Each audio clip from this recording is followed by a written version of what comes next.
What's going on, everybody? I'm Kyle Richards, and welcome to the Abstract Sports Podcast, where we bring sports back to life with a fresh perspective on the game from abstract yet popular angles. Coming at you live on Facebook, we got Perry up in here. He's the only dude. Love you, man. I'm glad you're here. Obviously, people can listen to this after the fact on SoundCloud, iTunes, whatever you want to listen to it on, or go back and watch it here on Facebook.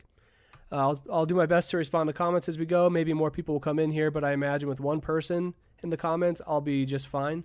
We'll see what happens, though. I think I was saying before I started the podcast here that I'm pretty sure people just think I died. I was sick last week and I could not do the podcast. It wouldn't be enjoyable for anybody, including myself. So I stayed in bed and rested up. I'm still a little bit stuffy, but I've been pounding Dayquil and NyQuil. I'm just about 100%. I'd say I'm like 92. But yeah, like before I actually start recording the podcast for iTunes and SoundCloud, I turn on the Facebook live stream and get a little conversation going while I let people join the stream. And I was telling Perry here that I'm pretty sure people just think I died. He got sick and he never came back. And that's the end of it. He's going to give up on abstract sports and we'll never hear from him again. That's not true. And I actually have a lot of cool things to talk about today, guys. So don't give up on me now. So I actually don't need this section. I'm going to get rid of that real quick. But some latest blog content to keep you guys updated a little bit. You probably saw the video that came out on our YouTube channel a couple weeks ago. Man, time is flying by like crazy. But me and my friend Jacob, we went on a little road trip, just me and him. Went to Boise and visited a friend, hung out there for the night, and then the next morning we drove to Salt Lake City for Game 3 between the Warriors and Utah Jazz, which I'll talk about here in a minute. I need to add that to my NBA section as well. Oh my goodness, I'm all over the place. So yeah, we went to Salt Lake City, and I thought, why do I not just, document my trip? And so I took a bunch of videos of the trip from here to Boise and things that happened in Boise.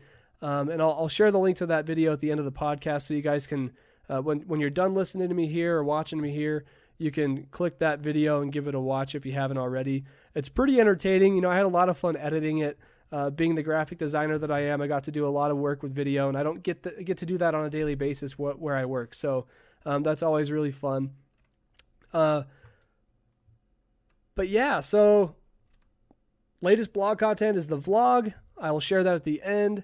And I had a lot of fun doing it. I can't wait to do more. I'm actually thinking about opportunities where I could do more vlogging. It's a little weird walking around with a camera and talking to it, especially when I'm by myself. But the more and more I do it, I know that I'm going to get used to it and it's going to be fun. All I care about is that I'm going to be creating great content for the blog and for you guys to watch. So a little bit of a look into my life as I enjoy sports through my eyes. So but let me know what you guys think of that video when I share it. I learned a lot in the process. I have ideas of how I can make it better. I learned that the audio is a little bit strange if you listen to it on like laptop speakers or something like that. The audio doesn't come through all the way when I was just recording through my phone. The music is all great because that's post-production editing. So besides that, I think it turned out really well. But I have some other great news. I managed to snag the Twitter handle that I've been trying to get for months. So when I had the idea for Abstract Sports, obviously the first thing I did is I tried going to all the different social media outlets and making sure I got a hold of the page usernames and handles and everything that I could with the exact spelling of Abstract Sports. But because it's such a cool and original-ish idea, there was one that wasn't available, and it was on Twitter. So I had to use Abstract Sports with a K, which is really annoying to say to people. It's like, oh yeah, find us on Twitter at Abstract Sports, but it's a K instead of a C. You know why? Because the other one's taken, and I tried getting it. It's really annoying having to explain that. So I did a little bit of recon, and the person who has the account, I went to the Abstract Sports account on Twitter, and I looked at the followers and who they were following and tried to find like a commonality, and maybe their name had something. Like, on my personal Twitter, I say founder of Abstract Sports, and I have the link to this Twitter account. So I thought maybe they did that too. Sure enough, I found a guy, shout out to, I can't remember his real name. I'm going to be sending him a t-shirt though. for handing over the Twitter handle. But I sent him a tweet. It was a shot in the dark, and I was just like, hey, man, I doubt that this is you, but if it is, I'm wondering if you'd be willing to part ways with the Abstract Sports Twitter handle. I see it's been inactive for the last couple of years, and I could really do a lot of good work with that. And he responded immediately, and he was like, yeah, man, I can do that for you, no problem. He's like, I'm not going to be a jerk. I'm not using it. I'll gladly hand it over. And I was so thankful for that. You know, people on the internet can be jerks sometimes, but this guy was totally not. Super nice guy, and he gave the Twitter handle over to me that evening with no problem. And so, yeah, if you go to Twitter, you can follow us there at Abstract Sports. No K, the exact spelling as you would think it would say, as it would be. And so shout out to that guy. I'll be sending him a t-shirt for his generosity. I appreciate it. He has no idea. So just before we get into the normal sports topics, I want to talk about some random sports things. Things that I don't normally talk about, but I feel like they're worth covering. So the WNBA got started a couple weeks ago, just before I got sick. I learned that there are actually only 12 WNBA teams. That's crazy to me. I understand they don't have a huge following yet, and it's still growing, but 12 teams seems really low. But I saw it because Kobe was in an interview. Him and his daughter went to that game. I guess his daughter looks up to one of the players on the Sparks. And so they showed up for the season opener there in LA, and they interviewed Kobe about, why he came out for the day and what it means to support WNBA. And he talked about that a little bit. But WNBA is not all that popular. You see that on the NBA playoffs action, they're always pushing for people to go watch some of the games. You know, they have commercials about it. The commentators will talk about how skilled the ladies are in the WNBA, and they're so fun to watch because they're so fundamentally skilled as players. And it's just, I don't know if it's just like the natural sexism in sports that makes it not entertaining. Like, I mean, I'm not trying to be a jerk or anything like that, but men are biologically, genetically stronger than women. Kristen, this is my cousin. Thanks. Oh, I didn't see her comment. Sorry, I'm not seeing Kristen's comments on Facebook. Hi, Kristen. I wonder if there's some certain settings that are making me not see her comments. But, men are just naturally stronger than women, so it's really exciting to watch because of the athleticism, high-flying dunks, things like that. And in WNBA, it's a lot of just fundamentally sound basketball action. Like, the passing, their footwork is always impeccable, and their form is perfect. They're always taking wide open shots. They're not forcing anything. There's very little dunking. I think Brittany Griner is the only one that can dunk because she's just huge. She's tall.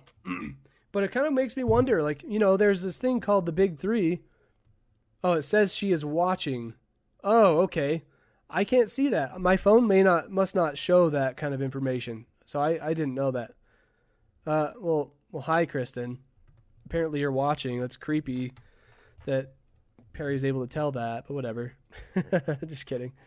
But there's this thing that just came out. It's called the Big Three. It's like old retired NBA players who want to keep playing professionally in a way. And so I think Ice Cube is like one of the presidents of this league, and they've got these old players that are going to be in a 3-on-3 tournament. I think it's going to happen in the off season of the NBA, so it gives people something to watch that's related to NBA. But it kind of begs the question, like, what about a co-ed league, a professional co-ed league for, like, whether it's like retired NBA players and WNBA players or just retired athletes? What if they wanted to participate in a co-ed league, have it be competitive, and, maybe they can get some pay, and it could be largely based around like nonprofit organizations. Sorry, Kristen. Perry says not no more. She's not watching anymore. I scared her away. Dang it, Perry. I'm sorry. I was just trying to welcome her. But on my phone, where I'm broadcasting from, apparently I don't have all the information I need. But I think a professional athletes co-ed basketball league would be so fun to watch. It'd be really easy to set up. It could be televised. I mean, it could also work in like track and field. Say they do the 4x400 meter relay. They could alternate girl guy, or they can even choose the order they want to hand the baton off in, and make it a little bit of a different sport. I think just by mixing it up a little bit, it kind of speaks to the equality that we're trying to get across in sports. Even though we have the sexual separation of male female, put it together in a co-ed sport and make that competitive. I think that would be really interesting to see. It could go for anything: softball, a softball league, soccer league. Man, I think that'd be really interesting, but I just think there's not enough market for it. So that's the random sports stuff for the day. But I do want to talk about, Perry's the only one here, so he's going to be the first one to hear about it. I know that AJ, one of my good buddies, he already did this, but get like Shaq and Barkley. Yeah, those guys they're always doing stuff for TNT, so if it's the off season, maybe they'll be like commentators for the Big Three. Perry's saying to get Shaq and Barkley to be a part of the Big Three. I think they would be into that. I'm pretty sure they're actually judges for the Dunk King competition that happens before around the NBA playoff time. But anyways, we are going to do a t-shirt giveaway, and I've already made the post up on our Facebook page about it. You can go check that out. Facebook.com/abstractsports. The first couple things that I did for the giveaway didn't really work. Nobody ended up qualifying based on the rules that I set up. And I did make it complicated because I'm like, I'm on a budget and I don't want to like be giving away shirts left and right. So I made it a little bit more difficult. You got to work for it. But they didn't work. So I talked to AJ at work, actually. He's one of my coworkers, good friends. And he helped me figure this out. So here's what's going to happen for the t-shirt giveaway, guys and girls. I made a post on Facebook. If you go to facebook.com/abstractsports, you should see a post on there just below this podcast stream that says Abstract Sports t-shirt giveaway. And here's how you enter. So there's a photo with two shirts there. There's one that's a charcoal gray shirt with the white logo on it, and a white shirt with the charcoal gray logo on it. And the step one of how to enter is you have to react to the photo with the emoji that aligns with the shirt you'd like to win. So for the charcoal gray shirt, you put up a wow emoji. For the white shirt, you put up a heart emoji for love. And that's the first step. Step two, you share that post from the Facebook page. It has to be from the Facebook page because that's the only way I can keep track of who is sharing it. And when you share it, you are to give your thoughts regarding this question. And this is the weekly question that I'll be giving at the end of this podcast today. And it's not really a question. It's more of a, open-ended thought. And it says to talk about the importance of development in sports. This intangible aspect can apply to any profession, so feel free to talk about how development relates to you in your field of work. So, development, meaning like working on your game or making yourself better, player development, character development, personal development. How do you see that show up in sports? And then try to relate it back to your own life. That's kind of the idea. There's things in sports that line up that parallel everyday schmoes like myself who do podcasts about sports. Every day I'm a web designer by day, but I love to talk about sports. And so I could talk about for days how development is an important part of my job as a web designer. So that's the question you'll be, when you share it, you'll give your thoughts there, and we'll use what you say on your post potentially in the next podcast on Wednesday next week. So I'm really looking forward to what people say. I know, they're looking forward to a free t-shirt, but I'm also looking forward to what they have to say about that because the whole idea is to generate a discussion around the important things that relate to our blog, and that is the intangibles in sports. And then there's a step 3 that is optional, but you can do it for benefit of getting an extra entry into the drawing for the t-shirt. So step 3 is optional. If you tag a friend in your post to get their thoughts on the question, you will be entered into the drawing twice. You can only tag one friend for a total of 1 extra entry, so you can have 2 entries in the drawing if you tag a friend, share it with your thoughts, and react to the photo for which shirt you want. That way, I know that when I go get the shirts printed, I can print up the one that you, for the winner, And then I'll print out a couple extras for people I want to give some to, as well as myself. So there you go. That's how you enter for the t-shirt giveaway. The winner will be announced at the end of our live podcast next Wednesday. That show starts at 7 Mountain Time and 9 o'clock Eastern. You do not have to be present to win, so good luck, and that is how you enter. So let's talk about some MLB real quick. I'm actually going to keep this one a little bit short, as the NFL is a little longer, but basketball action is going to take up a lot of the time here. So MLB action, I actually have risen from the darkness of 10th place in my fantasy baseball league, which I'm super excited about. I have a 1.5 point separation from last place, and I am about 7 points behind 8th place, which I believe is my good friend Charlie. You guys probably know him from being in the podcast before. But right now, my team tonight is doing pretty terribly. They're batting 6 of 34, making for a 176 batting average. 3 runs scored, 1 home run today by, who was it? That was Kevin Pillar of Toronto. And then 3 RBIs. So pretty weak tonight. I'm pretty sure I'll be passed up by the 10th place team again by the end of the day. We'll see what happens. I have no pitchers in right now, so that's nice.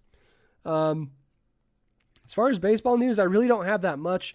Since I'm a Tim Tebow fanatic, I will mention that he did go on a cold streak. He was like 0 for 12 after he had his nice start to his season.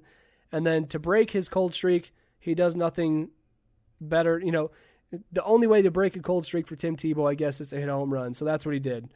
Perry says, go Rangers. There's some good MLB action. Go Rangers. Aren't they doing really well? If I remember right, they're up there. Standings. Let's see here. I'm pretty sure they're doing really well. Texas Rangers are 24-22. I guess they're second in the AL West. Perry says, I will be last. Yeah, I probably will, man. But at least it's fun. It's not like I'm not trying. I think that's the important thing. I'm putting forth the effort to change my lineup, pay attention to the numbers and everything, and try to do well. That's all I can ask for. I mean, if I'm doing terribly, I'm okay. If I end up getting last, all I can say is that I did my best. And that's not lying. That's not cliche. That's fact. Oh, they won 13 of the last 15. So yeah, the Texas Rangers are doing pretty well. But that's where I'm going to leave it for baseball. I have a lot of stuff to talk about in the NBA, so I'm going to keep moving along. But next up is the NFL, National Football League. No longer stands for the No Fun Football League. We'll get into that in just a second. But for the more interesting story, the Seattle Seahawks are interested in acquiring Colin Kaepernick. He actually worked out for the team today. It'll be interesting to see the headlines tomorrow, see how that went. They were also looking into maybe RG3. One of these two guys could come in to back up Russell Wilson. And my friend AJ at work, he's like, one thing that excites me about Colin Kaepernick playing for the Seahawks is that, oh my gosh, what is his name? The coach for the Seahawks. Oh my gosh, how am I blanking on this right now? Wow. Pete Carroll, there it is. Wow, that took me way too long. Thanks, Google, saving my life. But he said that Pete Carroll is just dumb enough. I think that's what he said. Or he's crazy enough to put 2 quarterbacks in the backfield. I think that would make for some interesting football, honestly. But two quarterbacks who can threaten with the run as well. But they both have super good arms. So, I don't know. We'll see what happens there. But we all know there's a ton of beef surrounding Colin Kaepernick. A ton of people hate him because of his peaceful protests that he did last year, kneeling for the national anthem, sitting for the national anthem, etc. I've seen people say that he deserves to go without a job, or he did it to himself. You know, all those things. My thoughts on that?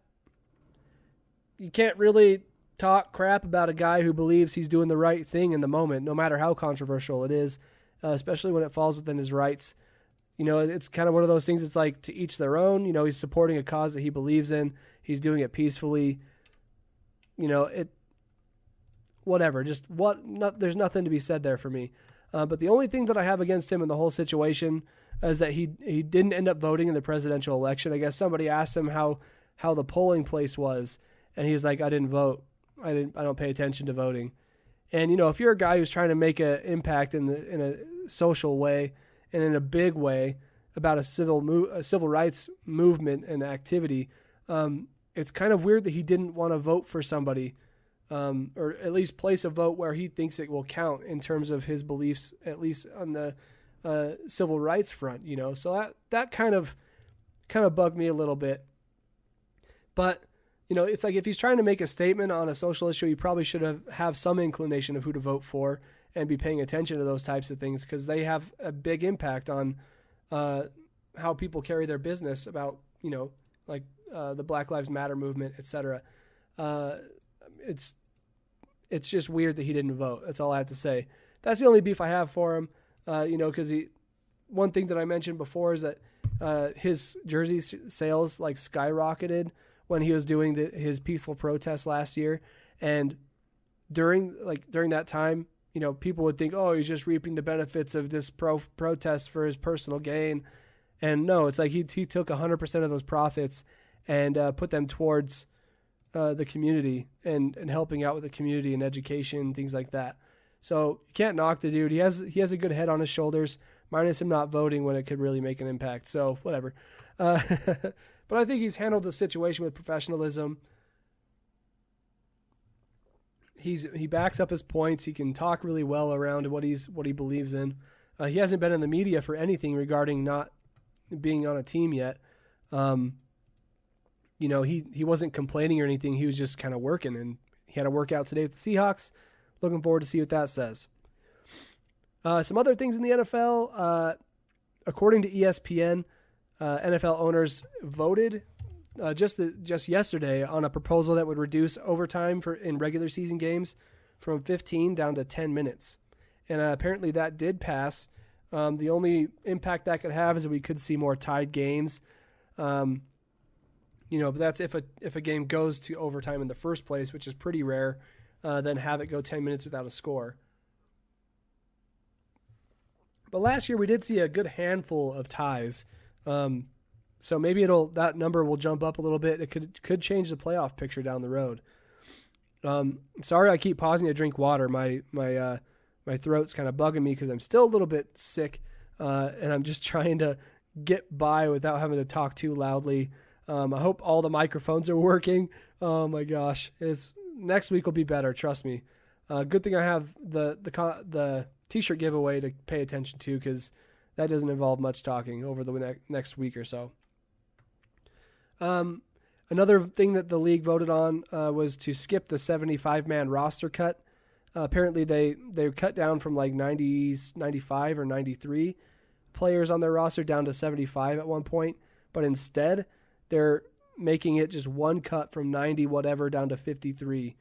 And as Connor Orr of NFL.com says, trimming 37 players at once will make for some enjoyable organized chaos. Coaches will have to make quicker decisions. But anyways, they're cutting it down to just a one cut on the NFL roster. Should be interesting. But one thing that I'm excited about is that celebrations are back. Yeah, that's right. Players can now celebrate with their team. They can use props they can go down and do snow angels and stuff like that. Yeah, I'm super stoked about that. We're going back to the Chad Ochocinco era and the Terrell Owens era of popcorn in the face, stuff like that. I'm super stoked on that. So we'll have to see what kind of celebrations Antonio Brown can come up with. I know he's a pretty crazy celebrator. But that's really, I don't know, that's really exciting. Celebrations are back. It's no longer the No Fun League. It is the Now Fun League. Yay, we're fun again, guys. Woohoo. Man, so the wind here in Idaho Falls is kind of crazy right now. We've had 60-mile-an-hour gusts all day. And so if you see the light in the background kind of dimming and getting brighter, it's because there's a tree that's wavering in front of my window, and it just looks like a strobe light in here at times. It's kind of fun. How's it going, Charles and Marcos? Welcome to the podcast. Although you are getting here a little late, you haven't missed that much. I've just been trying to get my sickly voice through the points, talked a little bit about NFL, a little bit about MLB, and the t-shirt giveaway. I see there's a few more people in here now. There's 4 of you. Just to let you know, there is a t-shirt giveaway on our page. If you later after this, or if you're just watching it on our page, the podcast on our page right now, there's a post right underneath this broadcast. It says Abstract Sports t-shirt giveaway. Has all the rules there on how to enter. It's really easy compared to what I had before set up for the giveaway. So go ahead and do that, and good luck on winning a t-shirt, and we'll announce it next week on the podcast. So there's that for you, and that's all I've got for NFL besides one thing. So AJ, I think if he's still in here, he runs a blog called Dapper Sports. You can go check it out at dappersports.com, facebook.com/dappersports. Let me make sure that that's the correct link for you guys. Let's see, Dapper Sports 1. So if you go over there, he's got some pretty cool content. He's getting back into the flow of things a bit. He just had a brand new baby. Congratulations to him and his wife. Cute little guy. Got to meet him today. But anyways, he pitched an idea to me. We sort of been talking about an idea of putting together a fantasy football league for bloggers. Marcos on Facebook says, do you have big Haas sizes? Yeah, man. I mean, I'm going to get the t-shirt printed when I find out who the winner is, so that I can get the correct size. So if you happen to win, I will get your size and we'll make it happen. I don't even care what size. I'll do it, man. So we're going to do a fantasy football league for bloggers. And I know that, you guys may not have a sports blog. That's fine. But I'm just putting this out there for anybody who comes across this and wants to join this league. I know myself and AJ with Dapper Sports will get involved. So it'll be Abstract Sports, Dapper Sports. And I know of a couple other people who have contributed to my blog on Abstract Sports who might be interested. And so we'll be reaching out to people over the next couple weeks. The NFL season starts around September. So we're going to try to get this league put together. Hopefully we can get at least like 10 teams. But I think that'll be really fun because we can all be talking about a league that has all these other blogs in it. So it'll be a good promotion for all of us, but we're also being active in the field of sports blogging. So should be exciting. We'll see what happens there. But let's move on to the NBA. And I'm going to try to keep my voice a little bit down because it is trying to kill me right now. So first off, I'll start off by saying that Game 3 in Salt Lake City between the Warriors and Jazz was really fun. I'll actually be honest and say it wasn't quite as exciting as the Game 4 between the Clippers and Jazz, because that one, excuse me,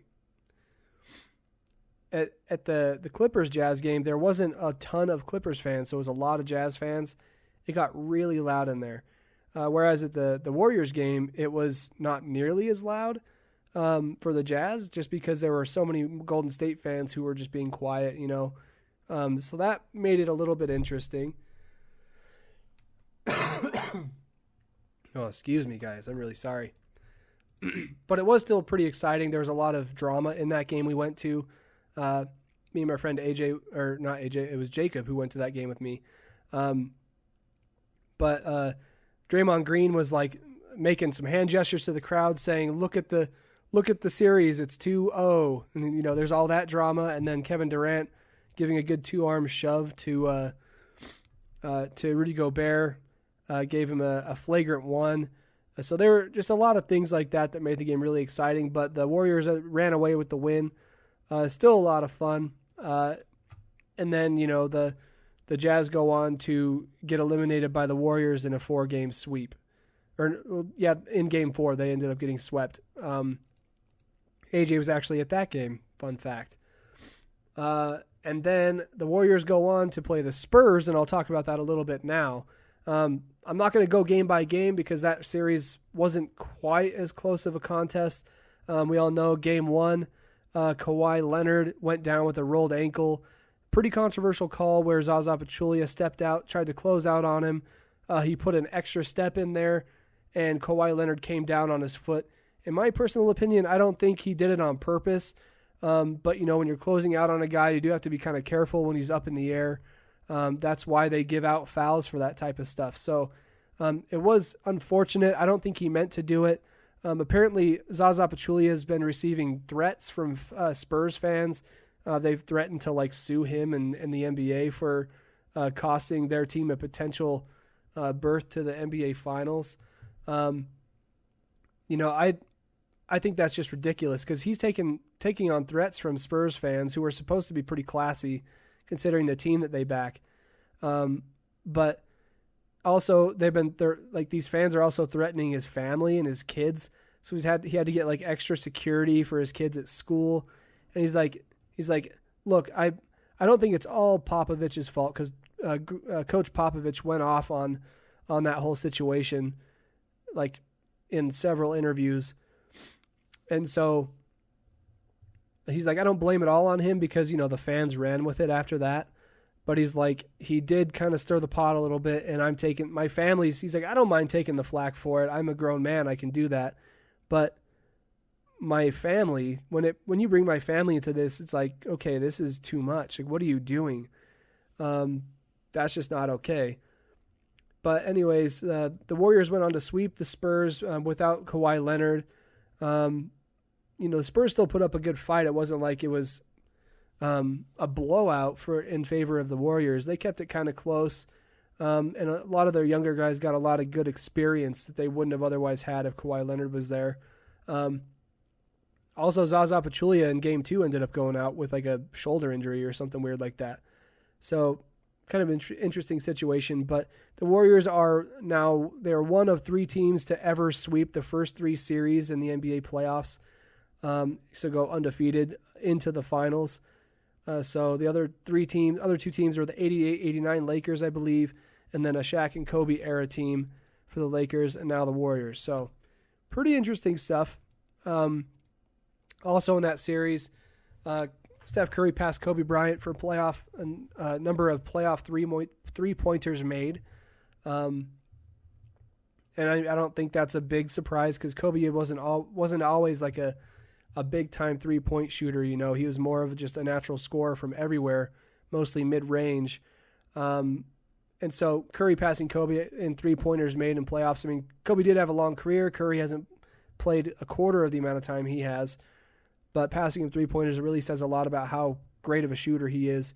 But one of my favorite moments after that series is, I'm a huge fan of sportsmanship. When a player gets knocked down during a game, if the other team's player reaches out to pick him up, I think that's a pretty cool little gesture. You don't see that very often in competitive sports, especially NFL, NBA, the ones that are extremely competitive. Okay, they're all really competitive guys. Don't blow up about that. But I love seeing the sportsmanship after a series is over, especially. The Spurs, in their situation, they know they were matched up against a team that was just way better than them, especially when they didn't have their star player in Kawhi Leonard. And so they, after the game, they all exchanged hugs and handshakes and stuff and words with each other, all kind words. I love watching the end of a game like that just because of the emotion of it. One team's moving on to the pinnacle of NBA competition in the finals. Other team is going home to see their family. So it's kind of like, their season is over, but they can take a break now and go be with their family for the next few months, But after the game, they were interviewing Manu Ginobili because this could have been his last game ever in his career. And in his interview, he seemed to feel like the fans were chanting his name and stuff, like he was going to retire. He's like, it seems like he thinks it was too soon. I think he wants to play at least another year. He says that he thinks he can. And so we'll see what happens there. But, he's from Argentina, and there were reporters there asking him questions in Spanish. And at one point, one of the reporters, after he answered a question in Spanish, another reporter in English is like, Manu, you didn't just retire in Spanish, did you, Manu? And the whole room just dies laughing. And it was one of the coolest moments ever just because that reporter deserves a medal. He read the room just perfectly, jumped right in there, Oh my gosh, excuse me. But just made everybody laugh. I love that. Um, but Manu Ginobili has had a great career. I'm kind of indifferent on whether he comes back to play next year. I want him to do him. I want him to be happy. The guy has played 18 to 20 years. He's almost 40 now. Has 4 rings with the Spurs, and he only started 3 of the years he played for the team. All the other years he came off the bench, and he was glad to do that. And that says a lot about his character and the person that he is. And Greg Popovich even said that himself. He's one of the greatest human beings he's ever met, is what he said. Perry on Facebook says he won't retire, probably will when Parker does. I would love to see them have a little farewell tour of their own. They kind of deserve it. It's like the end of an era in Spurs country, Tony Parker and Manu Ginobili leaving. I mean, how crazy would it be if Tim Duncan and those two retired at the same time? That team would be going through some hard times. But I mean, with Kawhi Leonard, he's a great foundation for that team. Put some good guys around him, and they'll do some big things with even without Ginobili and Tony Parker. I think it would be cool to see one more year out of those two, and then we can follow that story next season. So now to get into the Cleveland series, this one is kind of crazy. First 2 games seemed like the Cavs were just going to sweep everybody. Marcos on Facebook says he looks like he still has some gas in the tank. Yeah, man, I totally agree. And like I was saying, at the end of that game, the fans were kind of chanting Manu, Manu. Like they were giving him a send-off, thank you for everything, And in his interview after the game, he seemed conflicted. He's like, yeah, I will need 3 or 4 weeks. But just in his mannerisms and stuff, you could just see that he's like, I feel like I could still play. Don't be saying goodbye to me yet.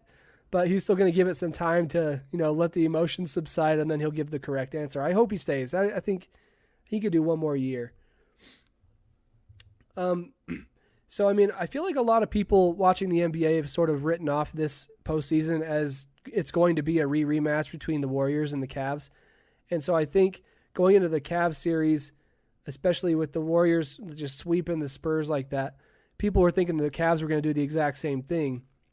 They won the first game 117 to 104 against Boston, and Boston has home court advantage. Don't forget that. And so that's the one thing that kind of had me on edge. I'm like, I don't know if they'll sweep just because of the home court advantage. But Boston did give up 2 losses in the Garden. Game 2 was a historical loss. I want to say it was one of the worst losses in postseason history. It's got to be. But Cleveland beat Boston in Boston 130 to 86.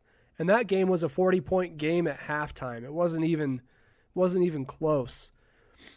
And after that game is when they announced that Isaiah Thomas is going to be out for the rest of the season with a hip injury. And apparently it's been aggravated over the course of the end of the season and beginning of the playoffs. He re-aggravated it against the Wizards.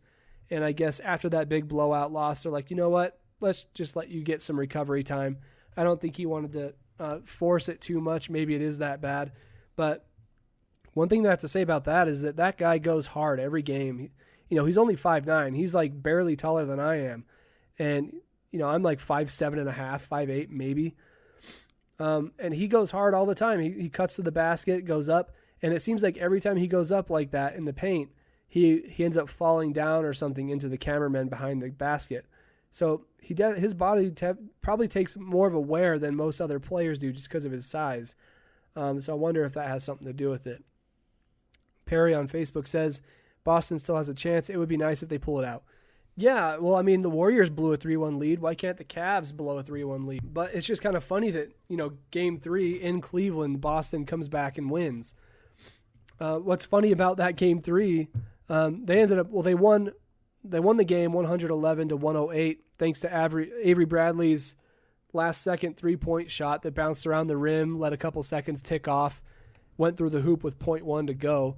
But I have a group chat going with my buddies. If you watch the podcast with my friend Corbin, he's in that group chat with my friend Clay and Charles. You guys probably know, if you've been in the podcast before, you've probably seen their names once or twice. But we have a group chat going, and they were all just kind of like, we were all just kind of like, I don't know if I want to watch the game because it's probably going to be another blowout. I'm like, I'll give it a shot. I don't want to miss something. And sure enough, as the game starts getting close, Boston kept it to got it down to within 12. And I'm like, Boston's staying in this thing, guys. I'm like, they're down by 12 right now. And then I just proceeded to text into the group chat as the deficit dwindled down to 2. Down to nothing in the final seconds, really. I was just like 12, 10, 7, 5, 3. Oh my gosh. And then Clay ended up tuning in. He's like, oh my gosh, this is crazy. And then they got to see the buzzer beater. That was pretty exciting to watch Boston, of all teams, come back without Isaiah Thomas and get a win against the Cavaliers. LeBron had a terrible game. He shot 4 of 11. He had 11 points, I think. He's averaging 30 plus in the postseason this year, and he just didn't show up in that game. Apparently, they're saying that he was sick in Game 3 and Game 4, so he didn't have the energy he normally does, which I don't know. I don't know if that's true or not, but in his post-game interviews, he didn't sound sick. I mean, listen to me. I'm sick still. And I don't think you can blame it on that.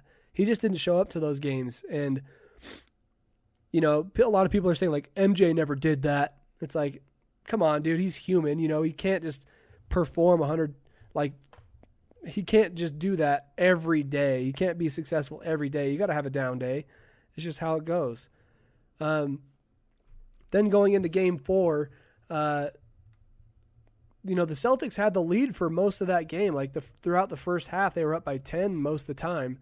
And then the Cavaliers just ended up pulling it out. Basically what happened, LeBron had 4 fouls early in the first half. And I want to say maybe even the first quarter. So he was sitting out the first half for the most part. And then Kyrie Irving himself, I'm calling him the closer from now on. That guy is clutch. But he dug deep for his team and ended up scoring a career playoff high of 42 points, and they get the win. So it'll be Game 5 tomorrow, and that's going to be in Boston. Boston is trailing the series 3-1. It could be an elimination for them. So we'll see what Boston comes out with the fans and all the excitement and the rage. I know I'm looking forward to that. But let's get into the weekly question. So let's see here. Last week's question was, describe an instance where you've seen exemplary or non-exemplary effort in sports. How do you think it impacts the game? And that's, I'm keeping it pretty open-ended lately just because I want to try to get a discussion going.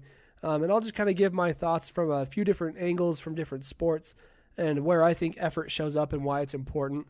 I mean, I think it's pretty obvious, right? A lot of these intangibles are things that you could be teaching to a youth basketball team or a youth sports team to teach them the values that show up in sports, but are also important in real life outside of the basketball court or the baseball field or the football field. But one bad example of effort, I would say, is James Harden's defense. He's been in the highlights so much where a guy will be driving down the lane and he'll just step out of the way. He won't even try to defend the guy, won't even put a hand up. And as they say, hand down, man down. So he doesn't have all the effort. It's not all there. He's never been known for a great defensive player. He stepped his game up a little bit this year, but last year he was on Shaqtin' a Fool all the time for that stuff. And it's just sad, play both ends of the ball, man. It's part of your job.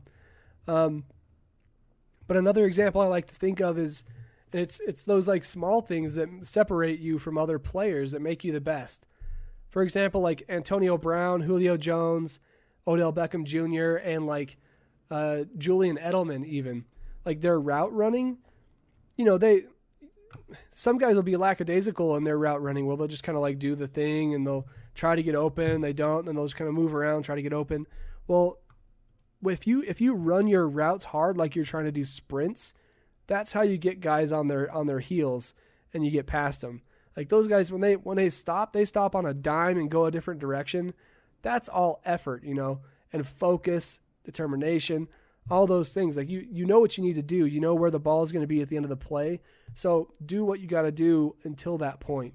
And if that means running up 10 yards, stopping and turning, and then flipping around going the opposite direction. Like, if you do that full out, the defender's going to have a harder time defending it. I mean, it's just plain common sense. But another example that I know I've experienced playing softball in community sports is that, like, when you hit the ball, you don't just like slowly jog to the plate thinking that they're going to catch the ball, because I mean, in softball, I know when I was an outfielder, I would drop that thing all the time. So I don't know, like when you hit the ball, if it's a pop fly, you never know what's going to happen. Maybe the sun's going to get in their eyes. Maybe they lost the ball and they can't find it. Like, when you hit the ball up in the air, just start running full out, because if they happen to drop it, you could be to third base standing up by the time they drop the ball. Who knows? Might even get a little league home run, make it to home plate. But it's little things like that can really set you apart from other players. And I mean, I brought up a couple of like non-exemplary things, but another person that shows up in effort, I mean, he seems to show up in all the intangibles, but that's Russell Westbrook. Like, he puts everything into every play. I mean, if you just watch him, the look on his face says he's trying hard.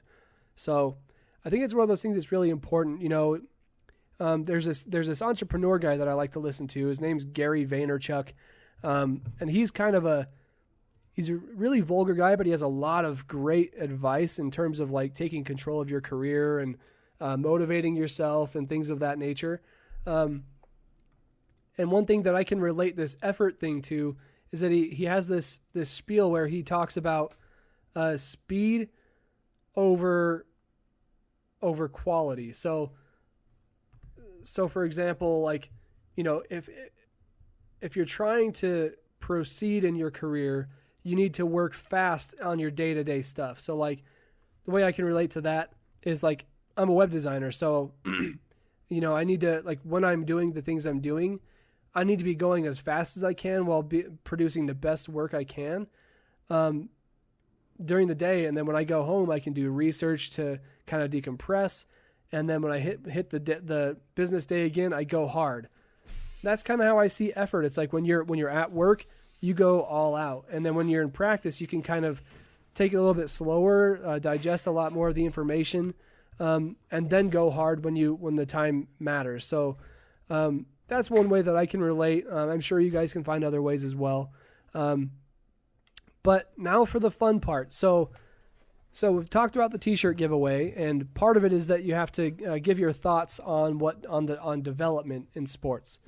So next week's question, if you want to share this, share that post on our Facebook page and give us your thoughts on the importance of development in sports. You'll be entered into the drawing, but you also have to react to the photo so that we know which shirt you want to get. But next week's question that we'll be answering on Wednesday is talk about the importance of development in sports. And this is a question that can apply to really any profession. But talk about how you've seen or heard of it in sports, and feel free to talk about how it relates to you in your field of work. So I gave an example of how I use effort in my day-to-day. I always try to relate these things back to my life because they show up everywhere. So I look forward to hearing your guys' questions next week, or your answers to that question next week. Also giving out a T-shirt. I mean, I'm going to announce who's going to win it, but I'm not going to get it printed until I know who won, so I can get the right size. Perry on Facebook says, Kelly got out of the room. Oh, get out of the room. Perry said, get out of the room. He said, LOL, JK, miss you too. Yeah, she's running errands while I'm doing trivial things like this. But I did the dishes last night, so it's okay. But anyways, that's all I've got for you guys. I know this podcast was way shorter than usual. It's like 50 minutes long. And I'm still going to have to cut some things out because of my nasty cough. But, this one's a little short just because of that reason. My voice is a little bit blah. I also didn't get a lot of people in here like I normally do. That's all right, though. If you want to get involved with Abstract Sports, if you want to maybe get involved on a podcast, I can give you a call. We can talk about some sports. You can head over to abstractsports.com, shoot us an email with our contact form, and you can see the link in the footer, or you can email us at hello@abstractsports.com, or you can just message me if you know me, or drop a line on our Facebook page. We'll get back to you, and maybe we can get something going. But just so you know, you can find this podcast after the fact on iTunes, Stitcher, SoundCloud, YouTube, you name it. Let us know how our content is. We love getting the feedback. It always helps. But for the first time, I'm happy to say that you can find us on Facebook, Twitter, and Instagram, all at the same handle. It's just Abstract Sports. Shout out to the dude on Twitter for handing that over. Much appreciation. You'll be getting a t-shirt as soon as I can find a winner for this competition next week. But be sure to follow and like our page on Facebook. We go live every Wednesday for the podcast, but we're also trying to put some filler information out there, things that are happening during the week in the sports world. So go ahead and hit that like and follow button.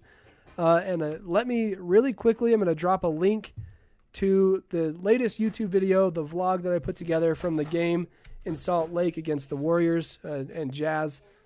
I'm going to drop that in the comments here in just a second. And so when you're done watching this podcast, you can click that link and see what I've come up with. I hope you enjoy it. There it is. And so on that note, that's all I've got for you guys today. Thanks for tuning in. I'm Kyle Richards, and you just listened to the Abstract Sports Podcast. We'll see you next Wednesday.